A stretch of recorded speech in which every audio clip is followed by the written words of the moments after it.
Bonjour, bienvenue dans Classique du Plus, salut Médoc. Et Thierry. J'espère que tout va bien pour vous. Pour nous en ce moment c'est un peu le speed, en ce moment c'est le Paris Games Week et en plus les mois d'octobre-novembre sont connus pour accueillir la sortie des gros blockbusters du jeu vidéo, donc il y a 1 milliard de titres qui sortent.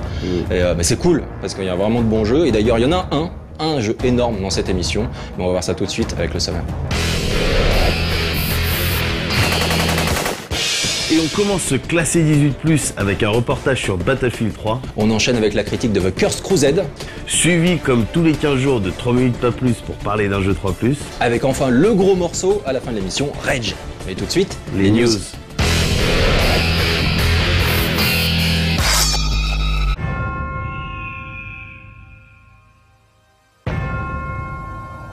La pression s'intensifie chez Ubisoft à l'approche de la sortie de Assassin's Creed Revelation, le 15 novembre prochain sur console HD et le 1er décembre sur PC.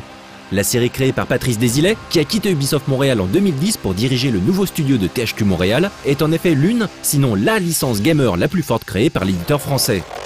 Vu les problèmes rencontrés sur le développement du prochain Ghost Recon Future Soldier, le coût de développement faramineux de Driver San Francisco et la mise en veille de la série Splinter Cell, dont on attend pour bientôt l'annonce officielle du prochain volet, Ubisoft mise beaucoup sur ce titre.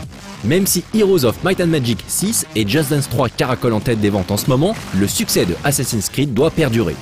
Lancée en 2007, la saga est née lors du développement du reboot de la série Prince of Persia au sein d'Ubi Montréal, à laquelle elle emprunte de nombreux éléments, comme son orientation plateforme et l'intégration de combats ultra dynamiques. En fait, Assassin's Creed est un mix entre Splinter Cell, Prince of Persia et Far Cry pour le côté open world du jeu.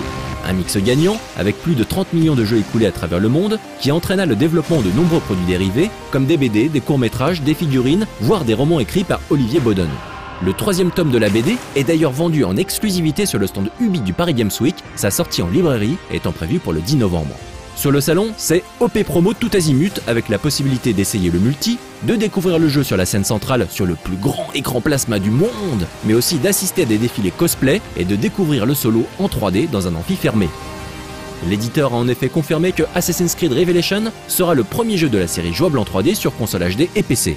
Sur PC, il est compatible avec la technologie Nvidia 3D Vision, tandis que sur PS3 et Xbox 360, il gère les lunettes Inficolor 3D de TrioVis, tout comme Batman Arkham City d'ailleurs, et s'avère compatible avec les télé 3D. Voilà pour les dernières news sur le front Ubi, illustrées par le tout dernier trailer, encore un, consacré au mode solo.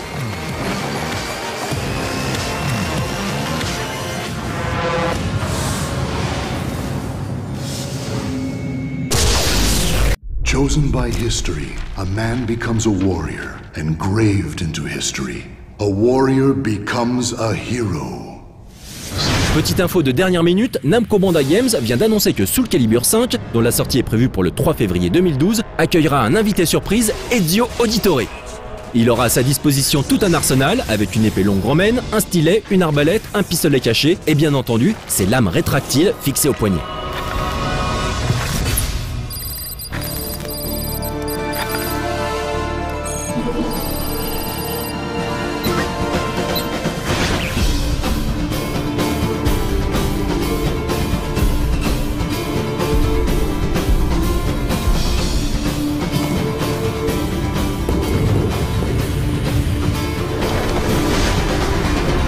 The world will be better without you.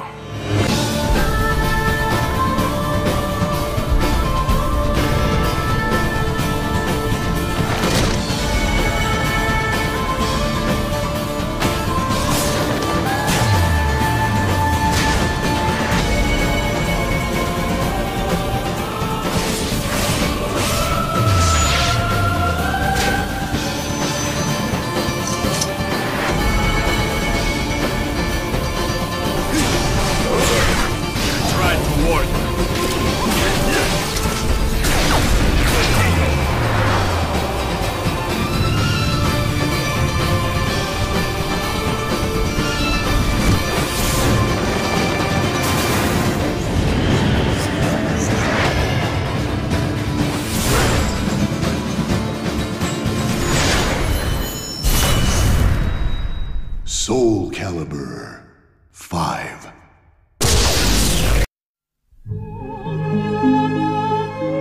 Pour les 10 ans de la sortie de GTA 3, Rockstar Games s'est fendu une petite vidéo anniversaire que voici pour remercier ses fans. Des fans qui peuvent déjà mettre la main au portefeuille pour télécharger GTA 3 Anniversary, disponible depuis le 22 octobre sur une sélection de smartphones Android, l'iPhone 4S, mais aussi de tablettes tactiles, telles que l'iPad 2 et un certain nombre de tablettes Android, la série Konya, l'Asus iPad, le Xoom de Motorola et le Samsung Galaxy Tab 10 points. Une figurine articulée en édition limitée de Claude, le héros du jeu, peut également être commandée sur le site de l'éditeur. Mais nous, ce qu'on veut vraiment, c'est GTA 5. You're an efficient killer. I like that in a man. With me, you get a lot of bang for your buck.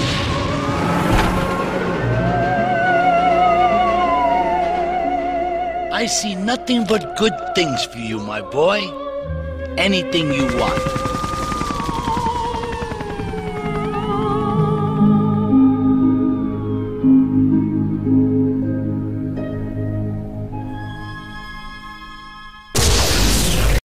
We interrupt this trailer for a special alert.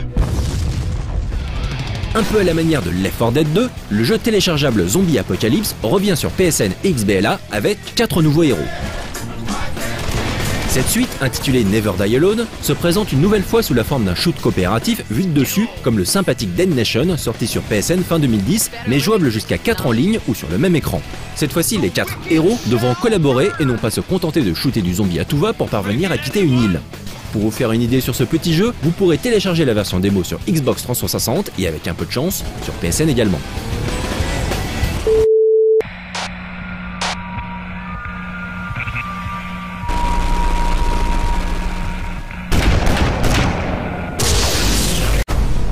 Can you hear me, Jess? Du DLC, vous en voulez? Eh bien en voilà! Si l'on ne prend pas en compte les packs de précommande, le chaînon manquant est le premier contenu téléchargeable pour le très grand Deus Ex Human Revolution. Pour 1200 points Microsoft sur 360 et un peu plus de 10 € sur PSN et PC via les plateformes OnLive et Steam. Le studio d'Eidos Montréal nous promet 4 à 6 heures de jeu en rab, prolongeant les aventures d'Adam Jensen. Quoique prolonger n'est pas tout à fait le verbe qui convient, on devrait plutôt dire combler. Durant la campagne du jeu, Adam a en effet disparu pendant 3 jours, et ce sont ces 3 jours que le DLC nous propose de vivre. Torturé par les agents de Bell Tower et réduit à l'état d'homme normal après qu'on l'ait privé de ses augmentations, il devra parvenir à s'échapper d'un cargo et découvrira de nouvelles informations sur la conspiration. De nouveaux personnages feront donc leur apparition et vous pourrez réaugmenter un tout nouveau Adam. A priori, les graphismes auraient aussi été améliorés et quelques éléments de gameplay modifiés.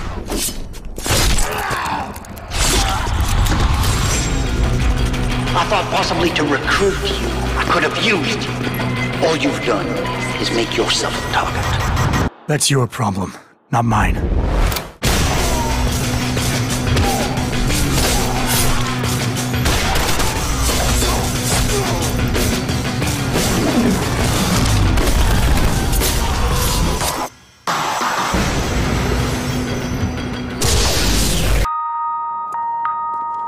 Dante revient, le vrai, pas le nouveau look bizarre, là, qu'on voit dans les images.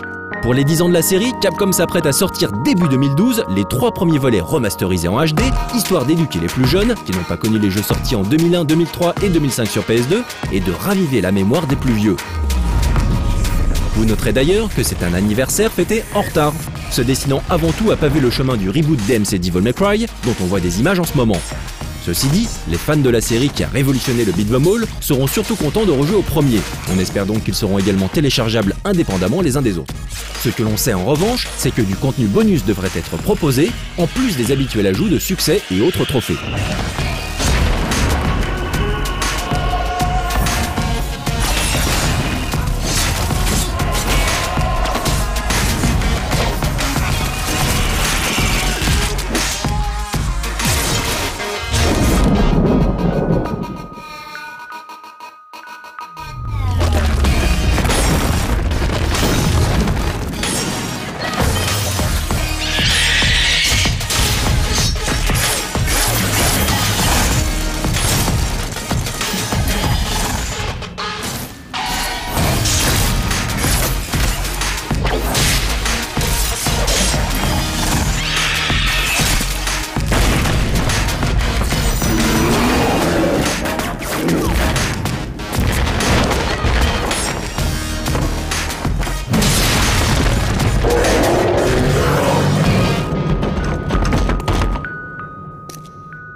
C'est désormais confirmé officiellement, Binary Domain, le TPS orienté coop de Sega créé par Nagoshi Toshihiro, qui était d'ailleurs présent sur le Paris Games Week ce week-end, sera bel et bien doté de nombreux modes multijoueurs.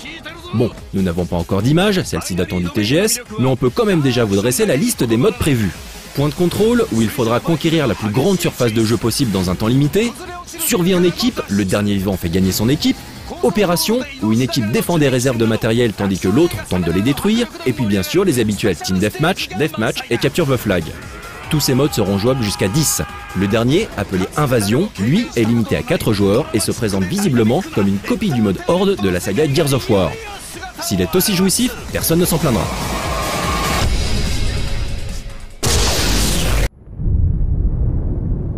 En attendant la diffusion prochaine d'une interview d'un membre du studio IO Interactive, réalisé à l'E3, ouais, on aime bien teaser dans les news 18+. Voici un petit teaser trailer consacré à Hitman Absolution. I want this fucking place turned upside down. This is the police. I'm gonna put you down. In position on the 6th floor. Over.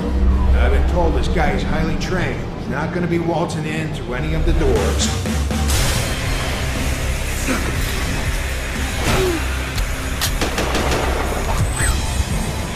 Area secure. No sign of perpetrator. Everything clear. Nice getup, man. Very disco. Alors eux, ils ont vraiment beaucoup à se faire pardonner. Gearbox Software est en effet le studio responsable du honteux Duke Nukem Forever. Et c'est eux qui sont en charge du développement du très attendu Aliens Colonial Marines, la suite en FPS de Aliens, le second film de la saga réalisé par James Cameron. Ça fait peur, non? Un destructeur de licence à qui l'on confie l'une des franchises les plus influentes qui soit dans l'industrie du jeu vidéo. Ceci dit, avant Duke, ils avaient fait Borderlands, un très bon FPS. On leur laissera donc le bénéfice du doute. Comme dans le Aliens Infestation récemment sorti sur DS, vous pourrez explorer l'USS Sulaco, mais également la planète LV-426. Mais en tant que suite, le jeu se permettra d'élargir l'univers avec par exemple de nouveaux types d'aliens, comme le Crusher, une espèce de mix entre un alien et un rhinocéros. Jouable en coop online à 4, Aliens Colonial Marines use malheureusement d'un moteur un peu vieillot maintenant, le Unreal Engine, et risque donc de faire pâle figure aux côtés des Rage et autres Battlefield 3.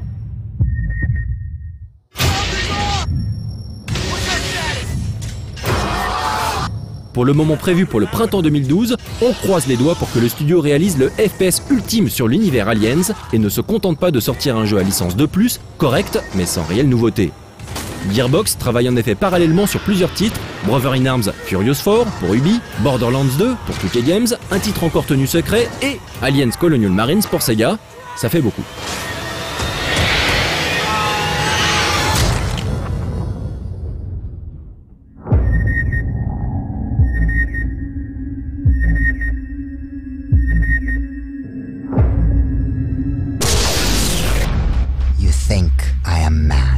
Pour terminer ces news, et avant de passer au reportage consacré à Battlefield 3, voici la dernière bande-annonce en date de Call of Duty Modern Warfare 3.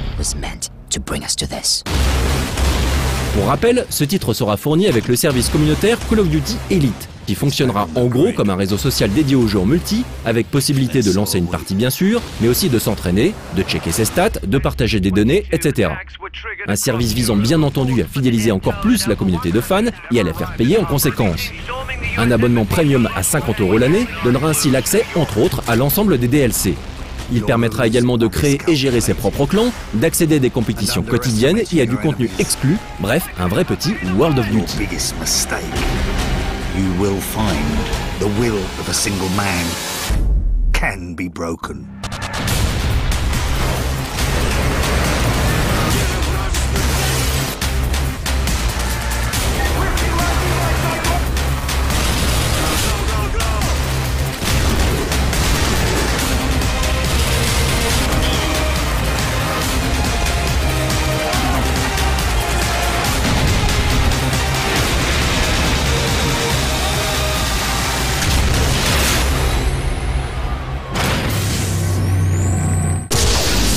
Alors Thierry, comme tu l'as bien dit en intro, octobre, novembre, même décembre, c'est la période où il y a tous les jeux qui sortent.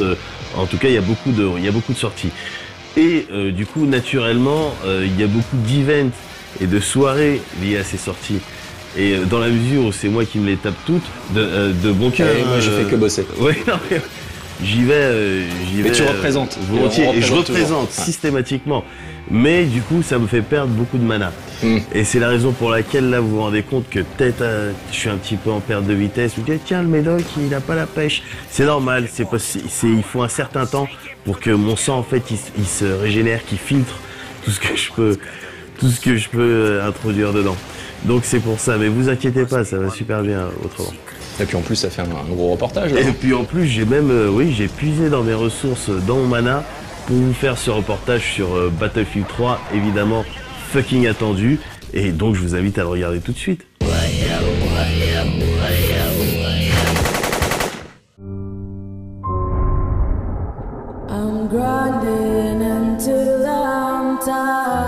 Si la bêta de Battlefield 3 a soulevé un nombre important de questions, le jeu, lui, prévu pour les jours à venir, n'en est pas moins super attendu. La guerre entre le titre de DICE et son principal concurrent de chez Activision s'apprête à sévir. Et c'est dans ce contexte virtuellement tendu que Carl Magnus Trotzon, vice-président et general manager de DICE, a accepté de répondre à nos questions, à commencer par les challenges que son équipe a surmontés durant la phase de développement.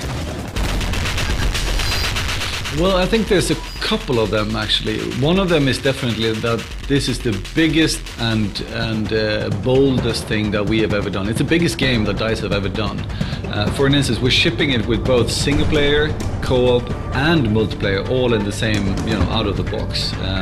So there's been a lot of people involved in just getting this game done. That's definitely been one development challenge for us.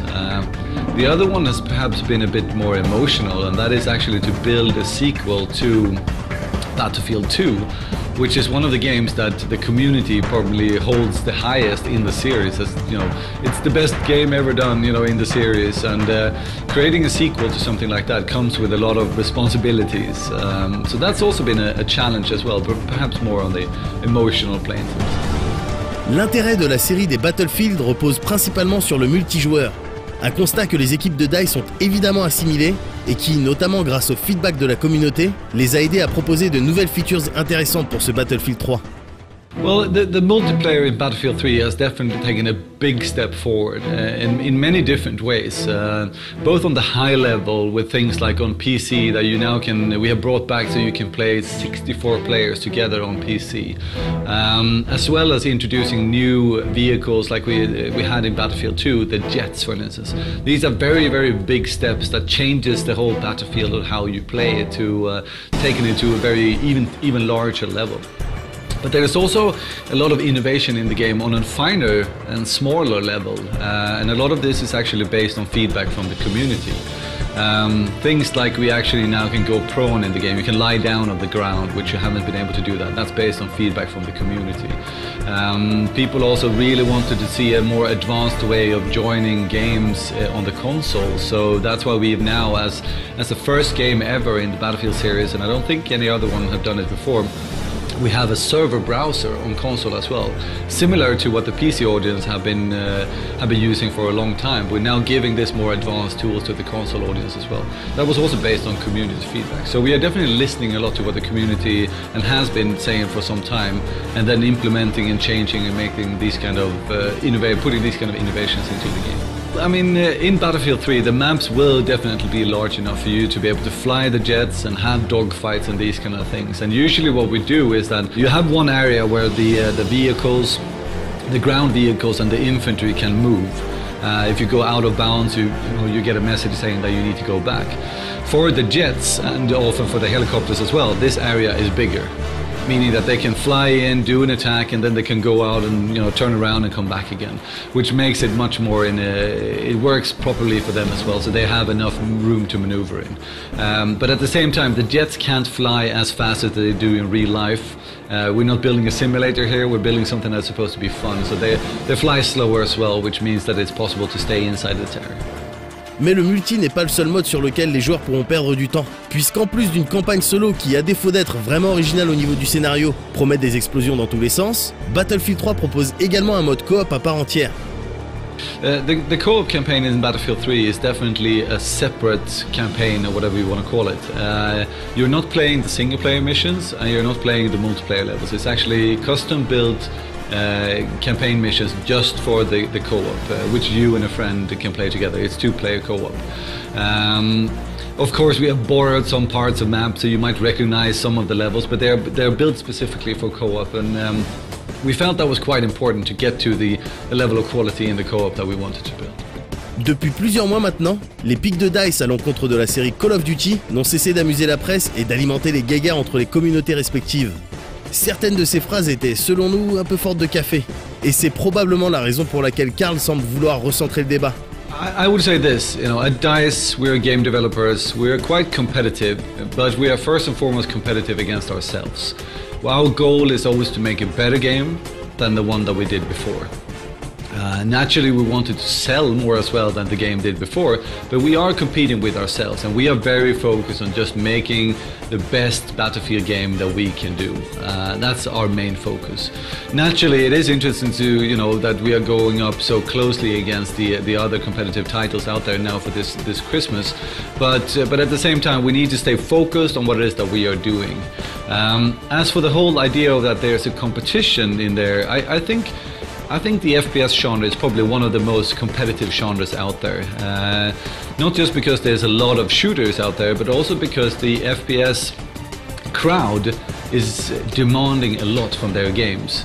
They want to have the best graphics, the best audio, the best animation. They want the best games all together to create a really good experience. And they want to see innovation in their titles. They want to see that each title moves the bar forward of what you can do with the game. And so that's what I mean, that there's a lot of competition in there as well. And for us, that's been focusing on FPS games for quite some time now.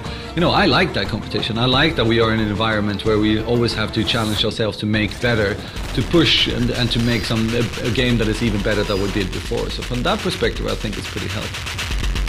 Une compétition saine selon lui donc, mais qui de toute manière n'empêchera pas la guerre d'éclater d'ici la sortie du jeu, le 27 octobre prochain sur PC, PS3 et 360. Et bien entendu, on y prendra part.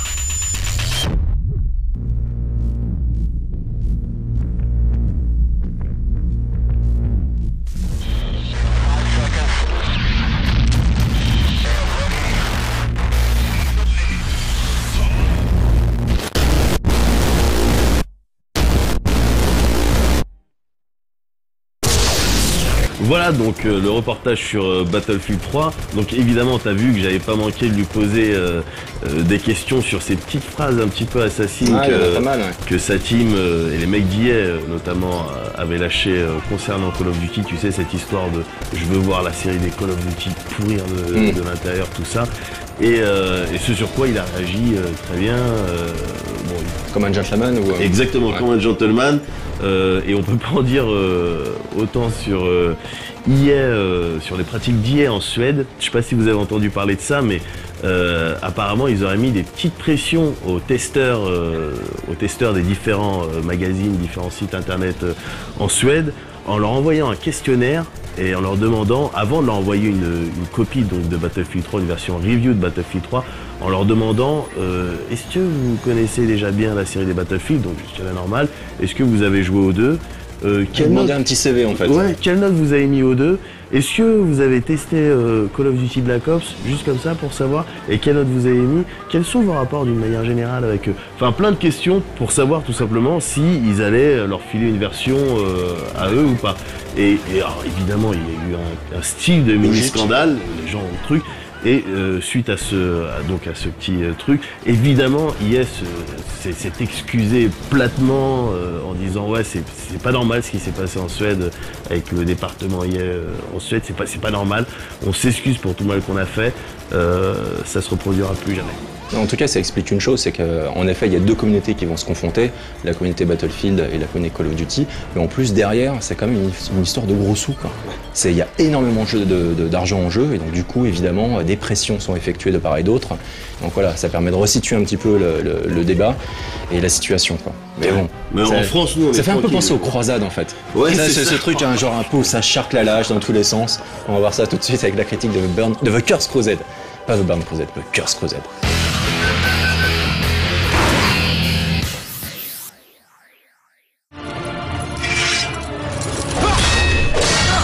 avait prévu de vous faire une petite news sur The Cursed Crusade, mais en voyant que ce projet ambitieux avait été développé par un petit studio français et qu'en plus l'ensemble paraissait prometteur, on s'est dit qu'il méritait peut-être qu'on en parle avec plus d'attention.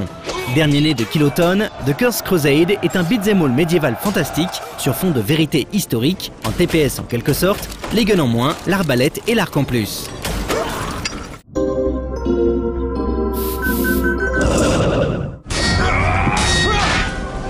L'action se passe à la fin du XIIe siècle, et comme chacun sait, il s'agit de la période durant laquelle les croisades font rage en Terre Sainte. Jean de Belle est un vieux templier qui est parti pour Jérusalem. Cela fait 8 ans qu'il n'a plus donné signe de vie, et son frère en a profité pour s'emparer de son château et ses terres. C'était sans compter sur Dens de Belle, son fils, qui décide de partir à sa recherche dans le but de reprendre les terres qui lui reviennent de droit en s'engageant dans la croisade. Retrouver son père sera donc la première raison qui poussera Dens à partir pour Jérusalem. Seulement voilà, il souffre de la malédiction des Templiers, une punition divine qui promet l'enfer aux croisés et à leur descendance. Un destin peu enviable auquel il va essayer d'échapper en trouvant un moyen de purger son âme. En attendant, il devra littéralement échapper à la mort qui le pourchasse sans relâche. Ce lieu t'est interdit. Je préfère te prévenir. Ce n'est pas maintenant que tu m'emmèneras avec toi aux morts. La malédiction des Templiers est en effet au cœur de The Cursed Crusade, car si ce châtiment injuste maudit ses porteurs, elle peut aussi leur donner certains avantages au combat. Tant que je serai damné, les flammes de l'enfer seront ma bénédiction.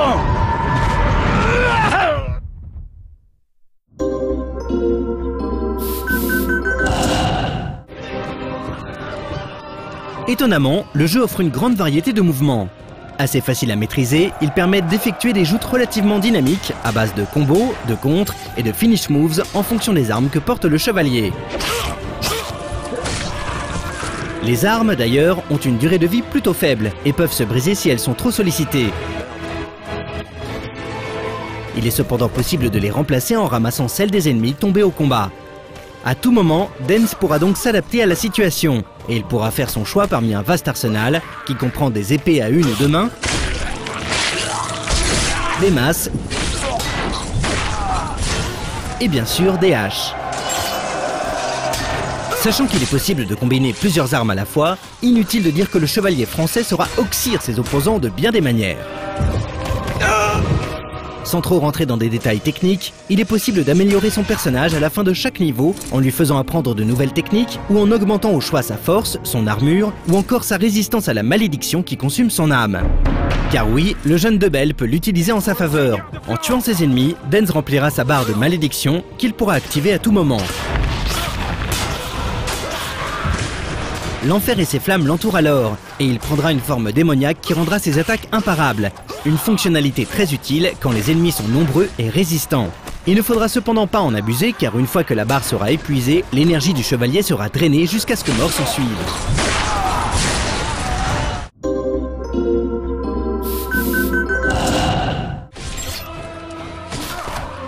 Ambitieux, peut-être trop. En voulant trop en donner, les développeurs de The Cursed Crusade se sont plantés dans presque tous les domaines. La faute à un budget pas vraiment à la hauteur de leurs idées. Les animations sont lentes et mollassonnes au possible. Et voir Dens et son compagnon Esteban manier l'épée ne donne pas vraiment l'impression d'incarner des chevaliers d'élite. Mention spéciale aux bugs de collision qui sont si fréquents qu'on a parfois l'impression de jouer à un mauvais beat'em all de la génération précédente. C'est bien simple, le jeu n'est pas sans rappeler un certain Hunter de Matrix. Et ce qui n'était déjà pas acceptable il y a 8 ans, ne l'est pas plus aujourd'hui. Il n'est pas rare de voir notre héros effectuer un coup fatal à son adversaire, situé 3 mètres plus loin,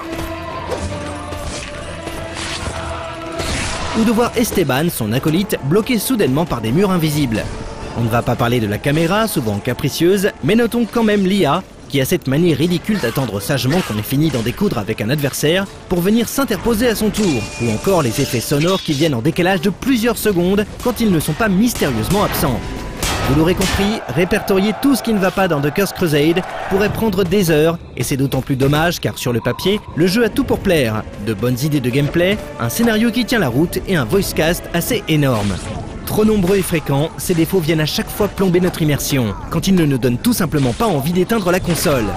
On dira donc gentiment que The Cursed Crusade est un accident de parcours pour les studios Kiloton, et on regrette amèrement qu'un jeu avec un si grand potentiel soit totalement gâché par une réalisation bâclée.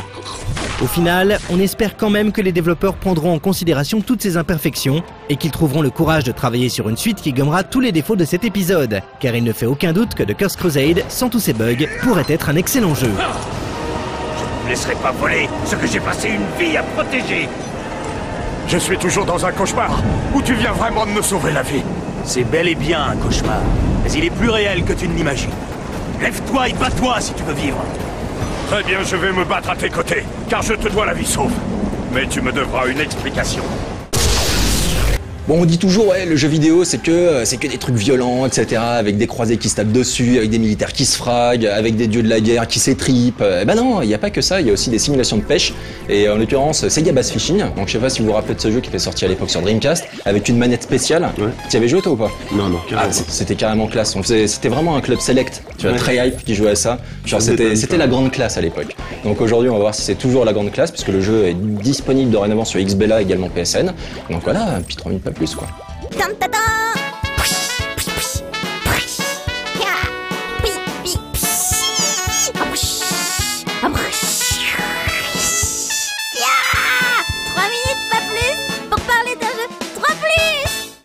Après Afterburner Climax en 2010, Sonic Adventures ainsi que Crazy Taxi plus récemment, et en attendant Daytona USA, qui sera disponible le 25 octobre prochain, c'est au tour de Space Channel 5 Part 2 et Sega Bass Fishing de sortir sur le Xbox Live Arcade et le PSN. Si quelques-uns de ces titres vous disent quelque chose, c'est normal. Sonic Adventure, Crazy Taxi, Space Channel 5 Part 2 et Sega Bass Fishing sont en effet sortis en boîte sur PC et Xbox 360 en début d'année dans le cadre d'une compilation appelée Dreamcast Collection. Aujourd'hui, ces titres sont donc tous téléchargeables à l'unité pour environ 8 € sur le PSN et 800 points Microsoft sur le XBLA.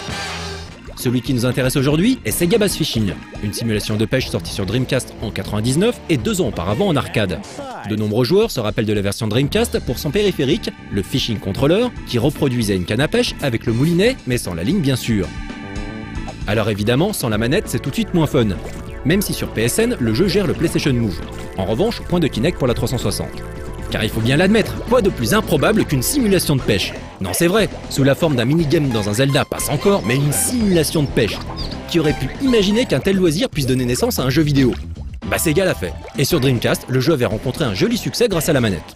En fait, l'idée était tellement délirante que de nombreux joueurs ont sauté sur le jeu dans un délire 100% geek.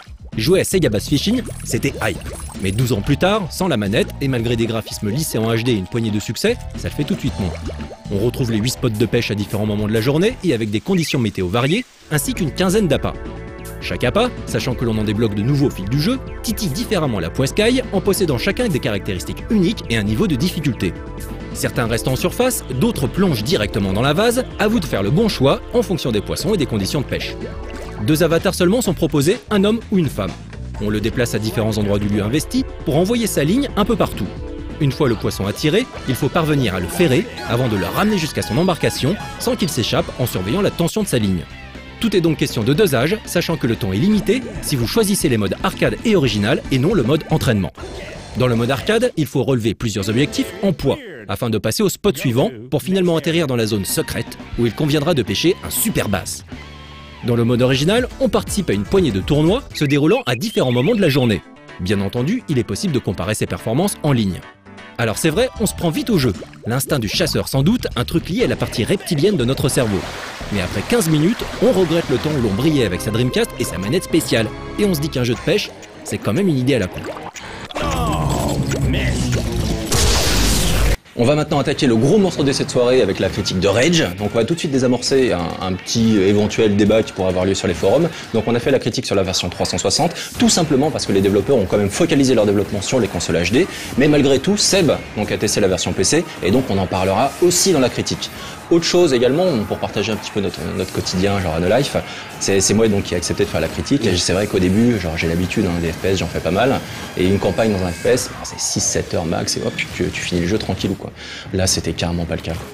Mais vraiment pas le cas. Mais vous allez voir ça tout de suite parce que Rage c'est plus qu'un FPS en fait avec la critique.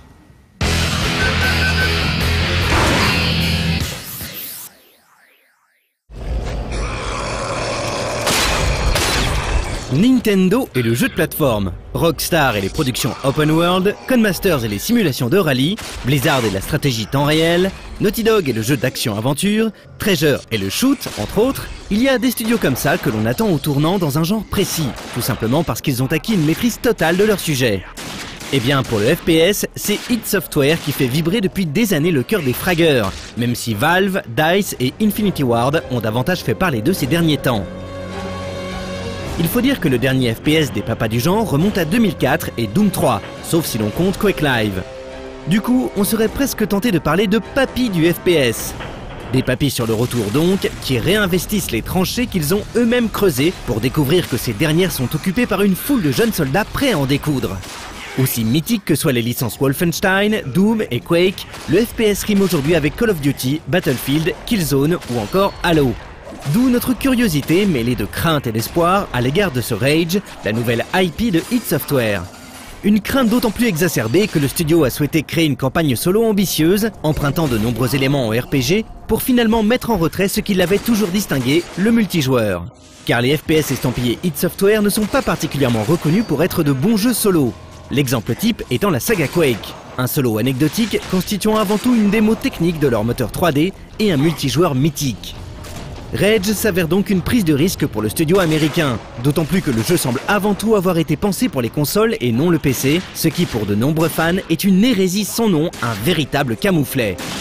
Ce focus sur les consoles a été confirmé par le fait que le jeu n'était pas jouable sur PC à l'eCube, mais aussi par les déclarations de John Carmack sur les coupes effectuées dans les environnements du jeu à cause du lecteur DVD de la 360 et surtout de la sortie catastrophique de ce dernier sur PC avec ses configs non gérés, ses bugs et tutti quanti. On notera que sur PC comme sur 360, version sur laquelle cette critique a été réalisée, Rage tient sur 3 DVD, 2 pour la campagne solo et 1 pour les modes multi. Alors, est-ce que ce FPS est plus qu'une démo technique de Lead Tech 5 ? Parvient-il à faire la leçon aux jeunes loups du FPS ou tout simplement à se démarquer ? Des questions auxquelles nous allons répondre sans plus tarder.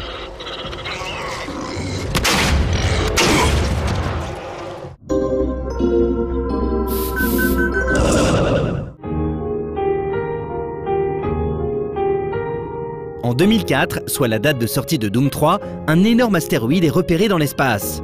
Ce dernier se dirige inexorablement vers la Terre et pointe Bruce Willis à l'horizon pour sauver le monde.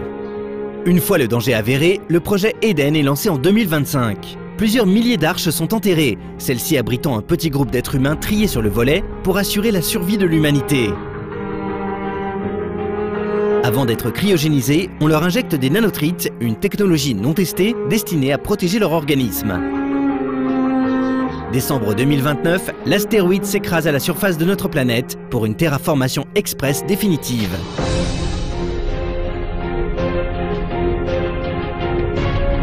« 80% de la vie sur Terre disparaît à jamais.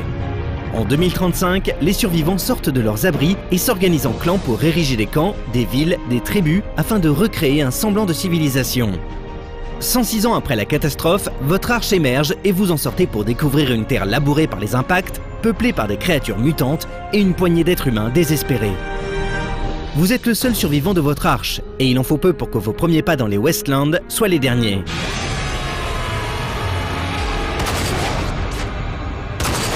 Seule la présence opportune de Dan Hagar vous permet de débuter votre aventure post-apocalyptique en tant que survivant de l'Arche. Un statut visiblement à part, à la fois méprisé et convoité par une faction encore mystérieuse, l'Autorité.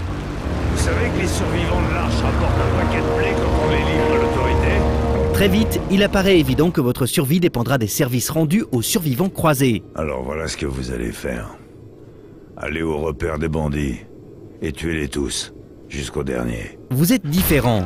Les nanotrites dans votre corps sont en effet à même de vous ressusciter une fois lorsque vous êtes mortellement touché, grâce à un défibrillateur capable de se recharger, mais très lentement.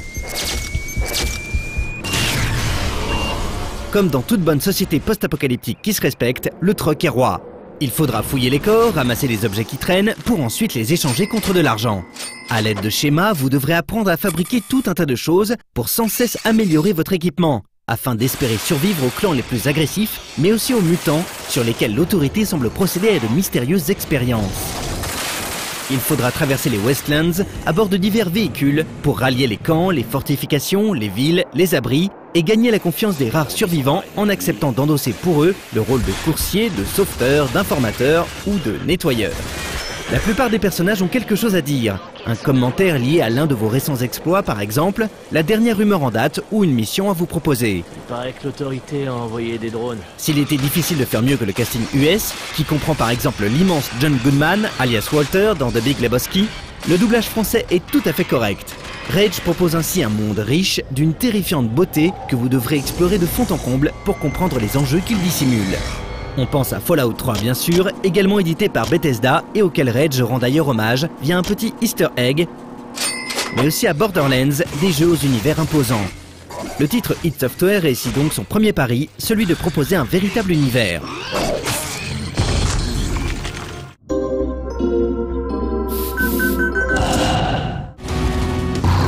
Rage n'est pas qu'un FPS. Là où la plupart des titres du genre se contentent de proposer une ou deux séquences en véhicule, souvent très assistées, la production id Software intègre une véritable dimension jeu de course, rendant clairement hommage à Mad Max 2.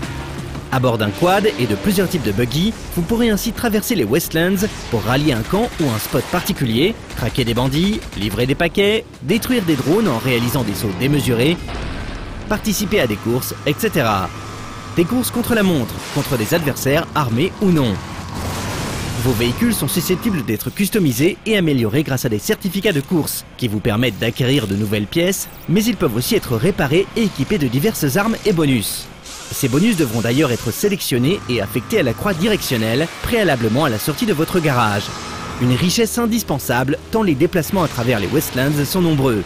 Du coup, en plus des bandits qui débarquent dans certaines zones pour vous rapporter une prime une fois éliminés, vos trajets seront de temps en temps animés par des épreuves bonus, comme ces pluies de feltrites, des météores que l'on doit ramasser dans le temps imparti.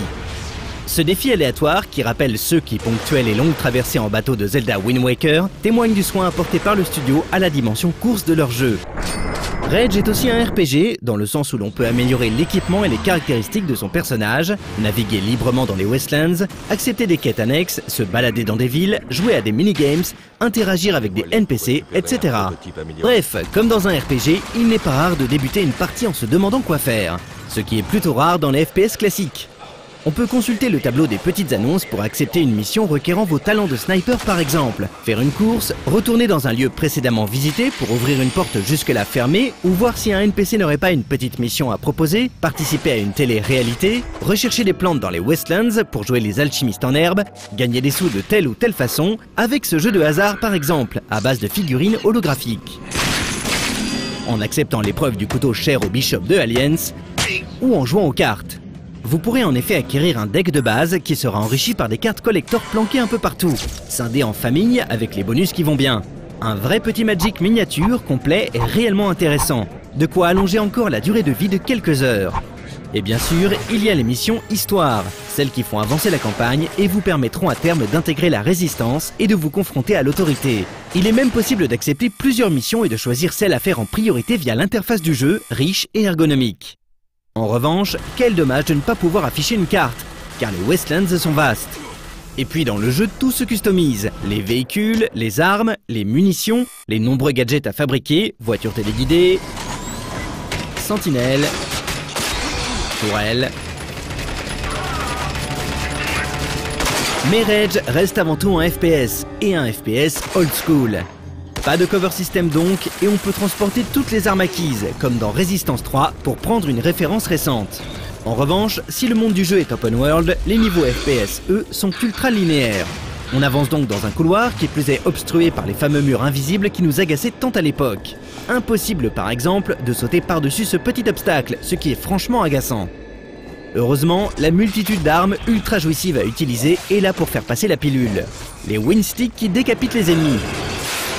Le fusil sniper qui fait sauter casque et tête, les carreaux psychiques de l'arbalète qui permettent de prendre le contrôle d'un ennemi pour ensuite le faire imploser,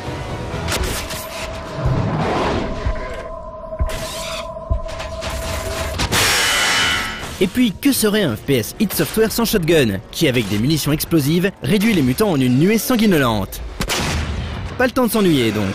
D'autant que le niveau de difficulté est assez élevé et que les ennemis réagissent bien, en se déplaçant intelligemment, les mutants étant agiles comme des singes. Du coup, il ne faudra pas oublier de sauvegarder régulièrement à l'ancienne. Non, le gameplay de Rage ne déçoit pas. Tout a été bien pensé et intégré, et c'est avec un énorme plaisir qu'on évolue dans le monde du jeu en 60 images par seconde. Vous verrez, ça change tout.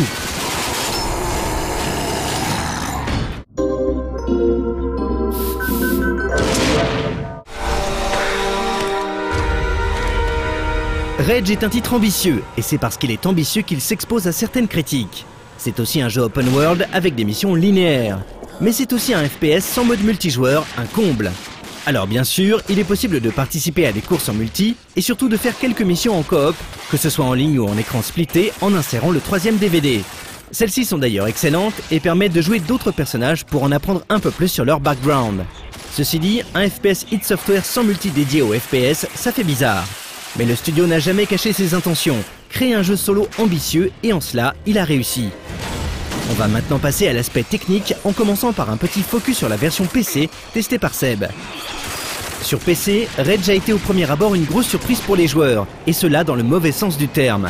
À sa sortie, le jeu mal réglé se comportait de manière curieuse.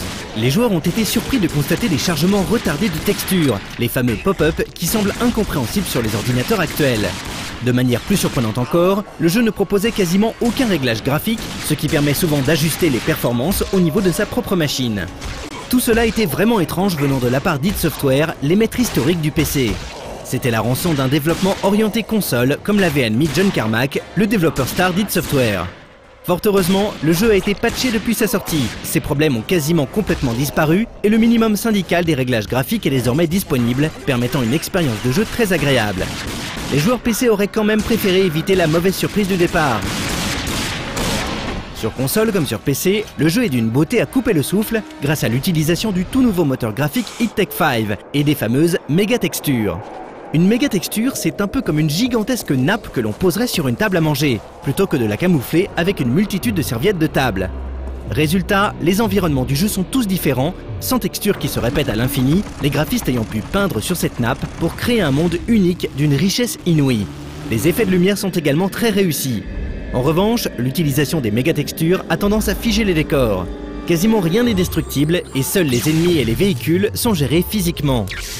Une chaise ne pourra pas être renversée par exemple, celle-ci est prise sous la nappe de la méga-texture, belle mais rigide.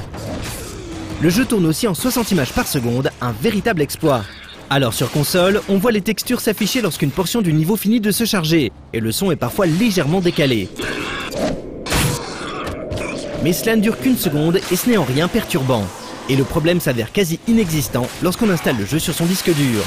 D'ailleurs, sans install, les chargements sont certes assez longs, mais relativement rares, puisqu'ils n'interviennent que lorsque l'on quitte une zone, comme une ville ou un niveau FPS. Que les petits disques durs ne s'inquiètent pas, on peut jouer sans souci à Rage avec une 360 première génération. Autre critique récurrente, la seconde partie du jeu s'avère moins développée que la première, et on sent que le studio a dû procéder à des coupes franches pour sortir son bébé dans les temps, ce dernier ayant déjà été repoussé plusieurs fois. Il a même changé d'éditeur. Avant Bethesda, c'est en effet Electronic Arts qui devait sortir le jeu. Rage a donc les défauts de ses ambitions. Mais on ne peut que saluer l'excellence du résultat, malgré ses imperfections, et la prise de risque liée à la création d'une nouvelle IP. Il aurait en effet été aisé pour le studio de surfer sur la vague des FPS militaires ou de sortir un nouveau Quake. Alors si Rage ne sera peut-être pas le FPS de l'année, il ose proposer une alternative à la fois rétro et originale, avec une campagne solo pour une fois dotée d'une solide durée de vie qui le distingue agréablement de la concurrence. Et puis techniquement, c'est quand même la méga grosse claque. J'aime lire la peur dans les yeux de mes proies. Promis, tu vas souffrir. Donc là, la critique, vous le savez, sur No Life, on a parfois un léger décalage par rapport aux sorties du jeu, tout simplement parce que nous, il nous faut une version qui nous permette de saisir, donc de faire plein de vidéos, et donc d'où le petit décalage en général, ce qui nous donne du coup un petit recul donc, par rapport au titre, et qui nous permet de voir un petit peu également tous les retours des différents médias, etc. Et c'est vrai que Rage a été pas mal critiqué, alors essentiellement pour peut-être ses ambitions pas spécialement assumées dans certains domaines, mais également pour une seconde partie du jeu qui était plus courte, enfin tous les problèmes qu'on évoquait dans la critique, mais malgré tout, moi je dois dire que personnellement, j'ai kiffé. Donc j'ai vraiment pris du plaisir à jouer au jeu. Je trouvais qu'il y avait pas mal de choses qui étaient super agréables. Donc au niveau déjà visuellement, c'est une tuerie, c'est une claque. Le fait que ça tourne en 60 images par seconde, c'est un bonheur. C'est un truc genre on s'en rend pas compte, mais qu'on tombe sur un jeu qui tourne en 60 FPS, ça fait une énorme différence, quoi. C'est un vrai bonheur de naviguer un petit peu partout dans le monde, et surtout un monde aussi beau. Et ensuite, toi, je pense que tu kifferais également, parce qu'il y a une vraie petite dimension RPG, et c'est plaisant, tu vas te commencer une partie dans un FPS, où tu es là, genre, t'as pas juste à continuer la campagne. Tu peux faire 1 milliard de choses. Tu peux jouer aux cartes, tu peux faire plein de petits jobs, etc. Ça fait penser à Dragon Quest, tu vois, un petit peu dans l'absolu, ou à Final Fantasy, parce que tu as des villes complètes. Tu vas chercher loin, Thierry, quand même. Ah non, mais vraiment, tu peux acheter des trucs, tu peux faire de l'alchimie, quelque part, avec des plantes et tout. Tu peux fabriquer des objets à partir de plants. Tu peux également, genre, modifier tes armes, mais également tes munitions. L'interface est vachement bien pensée. Tu as la possibilité, juste avec les gâchettes et le stick, de très vite choisir à la fois ton arme et à la fois les munitions qui vont avec. Il faut sans arrêt que tu t'adaptes en fait aux ennemis qui sont vraiment intelligents et intéressants. Donc ça manque un petit peu de boss, c'est clair. Ça manque aussi, on en a eu tellement. Tu vois, genre moi j'ai joué une quinzaine d'heures et j'ai pas fini le jeu complètement. C'est pas mal quand même pour un FPS. Oui. Et il m'en reste encore à faire en plus. Et donc du coup c'est vachement sympa, quoi, de pouvoir se plonger comme ça dans un univers, et surtout quand on sent tout le travail derrière. Donc pour moi c'est des bonnes bases, vraiment des bases super solides pour un prochain jeu, donc pour un Rage 2, donc ça dépendra complètement de la réussite de celui-là en termes de vente. A priori pour l'instant c'est plutôt moyen, ça commence très moyen, et d'autant plus que derrière il y a Call of et Battlefield qui se pointent, donc ça va être chaud. Mais malgré tout, je vous encourage à l'essayer, au moins chez un pote, au moins je sais pas, télécharger la démo, le louer, etc. Mais ça vaut vraiment le coup de l'essayer. D'accord. Voilà. Et ensuite, écoute, je m'y collerai quand j'aurai le temps, du coup. Ah bah, je te le conseille. Ensuite, on avait parlé dans la dernière 18+, en fait, d'une petite surprise de la part d'Alex. Ouais. Bah, la petite surprise, ce sera pas pour celle-ci, ce sera pour dans 15 jours, tout simplement, sans trop en dire. Il y a des étapes de validation au Japon. Donc vous savez du coup que c'est un sujet qui est lié au Japon. Mais en tout cas, on vous assure que c'est vraiment une belle surprise, c'est des beaux sujets, et donc dans 15 jours, vous allez pouvoir voir ça et constater par vous-même. Alors on est désolé de vous avoir teasé dessus, mais il faut savoir qu'on nous a teasé aussi nous dessus. Donc il y a une boucle de tease, un petit cercle vicieux ou vertueux de tease. Vertueux. Vertueux. Bon, bah tout le monde va en sortir gagnant de toute façon dans 15 jours. Évidemment. Parce qu'il y a d'autres trucs. Il y a d'autres trucs, il y a la critique de Battlefield 3, on aura également du contenu sur Call of Duty bien évidemment.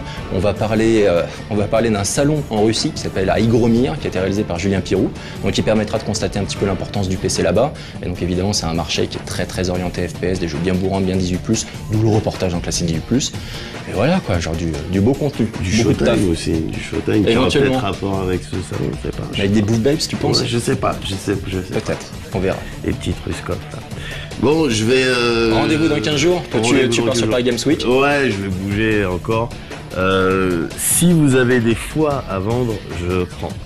Je suis preneur. Carrément, il se fait vendeur d'organes, c'est sympa. Allez, on se retrouve dans 15 jours, ciao tout le monde. Ciao.